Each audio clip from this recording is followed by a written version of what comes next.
Bismillahirrahmanirrahim. Assalamualaikum warahmatullahi wabarakatuh. Assalatu wassalamu ala asrafil anbiya'i wal mursalin sayyidina wa maulana Muhammadin wa ala alihi wa sahbihi wasallam. Salam sejahtera bagi kita semua. Perkenalkan kami dari kelompok 8 pada saat ini akan mempresentasikan hasil karya tugas kami terkait ide dan konsep Islam.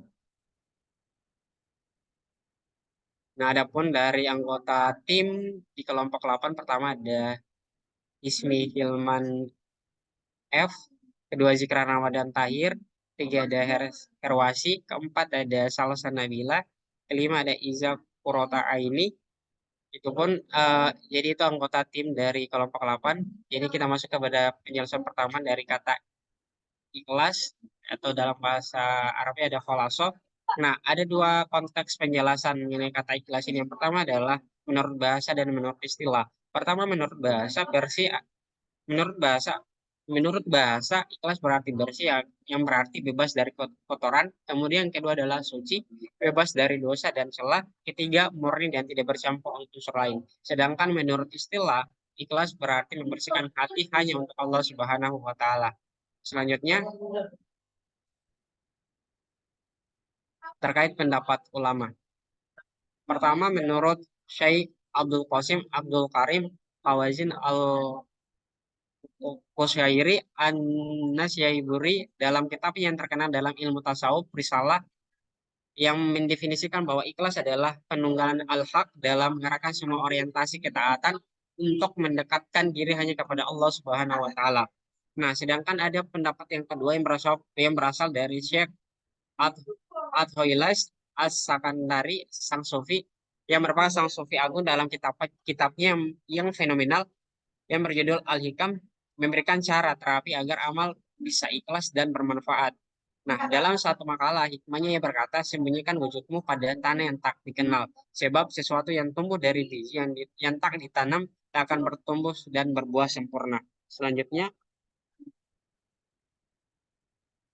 pendapat yang ketiga adalah dari Syekh Zunun Al-Misri dalam Risalah Al-Qusyairiyah mendefinisikan ikhlas secara aplikatif, yaitu ada tiga penjelasan. Pertama, jika ia menganggap pujian dan celaan orang sama saja. Yang kedua, jika ia melupakan pekerjaan baiknya kepada orang lain. Dan jika ia lupa hak kerja baiknya untuk memperoleh pahala akhirat.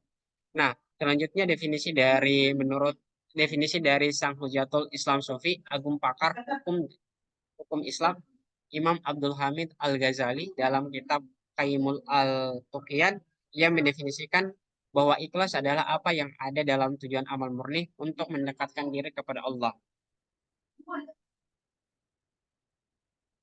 Selanjutnya pendapat kelima. Yang kelima adalah dari Abdul Ali Fudail bin Iyad berkata, ikhlas artinya meninggalkan amal karena manusia adalah ria dan beramal karena manusia adalah syirik. Dan ikhlas ialah apabila Allah menyelamatkanmu dari keduanya. Syekh Abdul Qasim Abdul Karim Hawazin Al-Qusyairi An-Nasyaiburi dalam kitabnya yang terkenal dalam ilmu tasawuf Risalah Qusyairiyah mendefinisikan ikhlas adalah penunggalan al-haq dalam mengarahkan semua orientasi ketaatan untuk mendekatkan diri hanya kepada Allah Subhanahu wa taala.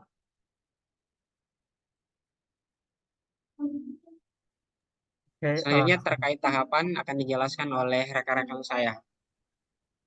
selanjutnya yaitu saya izin menjelaskan terkait tahapan dari apa yang kami lakukan untuk menganalisa tafsir dari kata utama ya ataupun tema utama yang kami dapatkan yaitu ikhlas. Di sini tahap pertama yaitu menentukan tema. Di sini kami memang mendapatkan tema ikhlas yang mana tadi secara bahasa dan istilah sudah dijelaskan oleh rekan saya. Lalu tahap kedua yaitu kita ada predata, yang mana kita di sini menuliskan ayat-ayat yang terkandung maknanya ada ikhlas di sana. Lalu kami mencari makna bahasa dan istilah dari ikhlas itu apa. Lalu juga kami mengumpulkan 5 pendapat ulama mengenai ikhlas sendiri. Lalu yang terakhir di Predata ini kami menyiapkan ataupun menentukan konsep yang serupa dengan tema dikaitkan dengan konsep psikologi kontemporer. Lalu tahap selanjutnya yaitu di sini ada menentukan mufasir, yang mana kami di sini menggunakan tafsir Al-Azhar karya Buya Hamka atau karya Abdul Malik Karim Amrullah. Di sini kami eh, mencari tiap-tiap ayatnya, lalu kami kumpulkan, kami print untuk kemudian di langkah selanjutnya adalah interpretasi.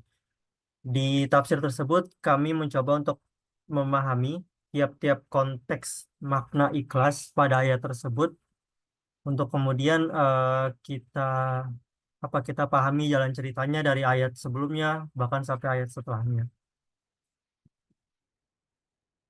Next.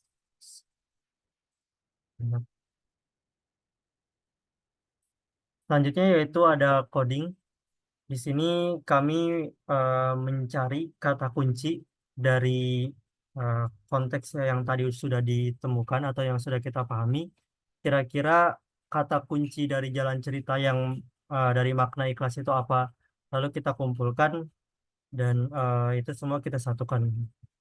Selanjutnya yaitu kategorisasi, yang mana di sini kami menyaring dan menentukan kata kunci dengan afektif atau behavior ataupun kognitif. Di situ kami menentukan kata kunci itu tergolong kepada yang mana. Lalu dari kata kunci itu kita rumuskan ataupun kita saring untuk kemudian menjadi indikator. Lalu tahapan yang terakhir yaitu formulasi. Di sini formulasi yaitu dari indikator, lalu dari makna bahasa dan istilah, kita kemudian simpulkan, kita rumuskan untuk kemudian menjadi definisi yang utuh dari ikhlas tersebut. Selanjutnya akan dijelaskan oleh rekan saya. Selanjutnya ada indikator. Indikator yang pertama, next. Indikator yang pertama itu ada berserah diri. Nah, berserah diri itu bisa disebut juga dengan tawakal. Berserah diri merupakan bentuk upaya saat individu memasrahkan diri atas kehendak Allah Subhanahu wa taala serta percaya dengan sepenuh hati bahwa takdir dan ketentuan Allah Subhanahu wa taala itu adalah yang terbaik. Lalu yang berikutnya ada tulus. Tulus di sini, ikhlas ini dapat diartikan juga dengan tulus. Nah, tulus yang dimaksudkan di sini itu ialah tulus dalam beribadah kepada Allah semata dan tidak mengharapkan pujian atau penghargaan dari orang lain. Selanjutnya akan dijelaskan oleh rekan saya.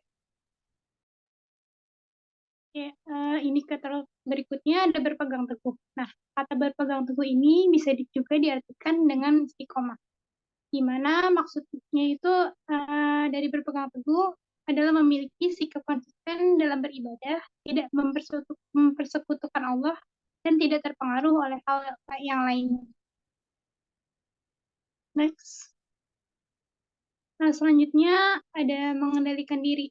Pengendalian diri itu merupakan kemampuan seseorang untuk mengendalikan atau mengarahkan dirinya secara sadar untuk senantiasa menjaga dirinya agar tetap pada hal-hal positif dan agar individu tersebut tidak terjerumus dalam hal-hal yang sifatnya itu negatif.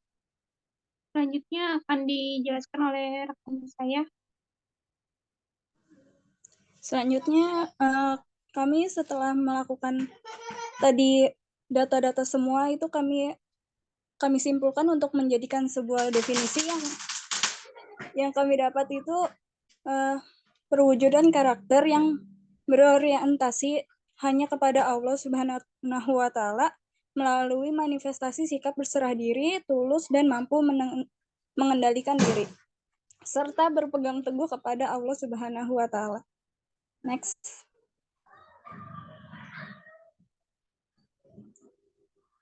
Kami ada quotes dari Imam Nawawi, yaitu kebahagiaan datang dari tindakan-tindakan kecil yang dilakukan dengan ikhlas.